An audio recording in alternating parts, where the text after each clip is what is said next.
بسم اللہ الرحمن الرحیم۔ ناظرین و سامعین، السلام علیکم ورحمۃ اللہ وبرکاتہ۔ حضرت صالح علیہ السلام کو بطور معجزہ ملنے والی اونٹنی کی خاصیت یہ تھی کہ جیسے ہی وہ پانی پیتی فوراً اس کے تھن دودھ سے بھر جاتے اور اتنا زیادہ دودھ ہوتا کہ اس کا دودھ نکالنے سے لوگوں کے برتن دودھ سے بھر جاتے۔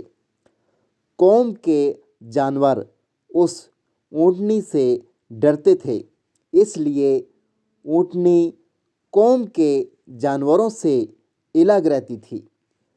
حضرت صالح علیہ السلام نے اونٹنی کے بارے میں اپنی قوم کو سمجھا دیا تھا کہ اسے کوئی بھی تکلیف نہ پہنچائے، ورنہ اللہ تعالیٰ کی طرف سے تمہیں عذاب گھیر لے گا۔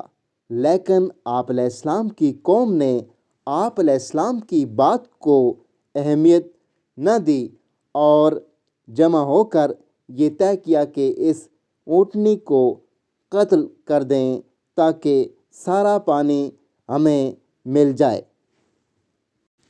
امام ابن جریر رحمۃ اللہ علیہ اور دیگر مفسرین نے ذکر کیا ہے کہ قوم سمود میں دو عورتیں ایسی تھیں جنہیں حضرت صالح علیہ السلام سے سخت نفرت تھی۔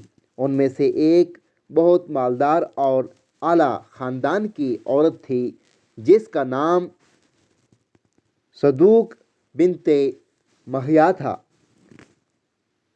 اس نے قبیلہ اسلم کے ایک آدمی سے نکاح کیا، پھر اس سے طلاق لے کر اپنے چچا زاد مسرہ بن مہرج سے کہا کہ اگر تم صالح علیہ السلام کی اونٹنی کو قتل کر دو تو میں تم سے شادی کر لوں گی۔ دوسری عورت کا نام عنیزہ بنت غنیم بن مجلس تھا۔ یہ ایک مالدار آدمی دواب بن عمرو کی بیوی تھی۔ ان دونوں عورتوں کے پاس کافی تعداد میں جانور تھے اور ان کے جانور حضرت صالح علیہ السلام کی اونٹنی سے بہت ڈرتے تھے۔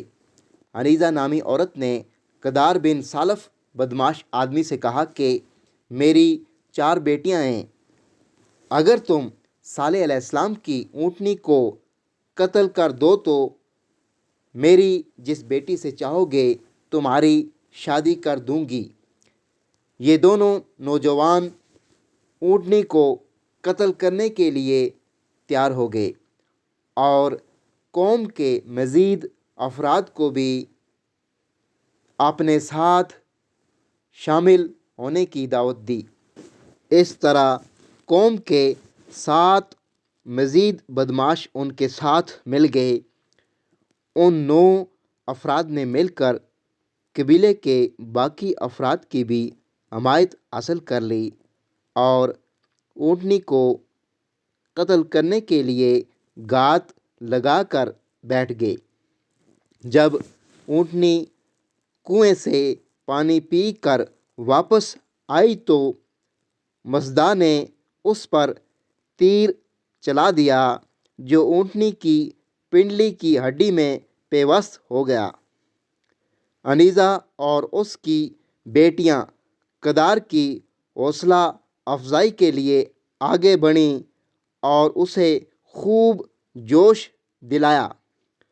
قدار نے اونٹنی پر تلوار سے وار کیا اور اس کی کونچیں کاٹ دیں جس سے وہ زمین پر گر پڑی اور زور سے آواز نکالی۔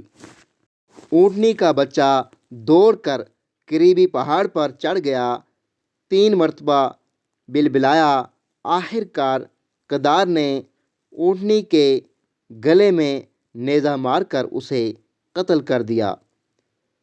پھر وہ اونٹنی کے بچے کے پیچھے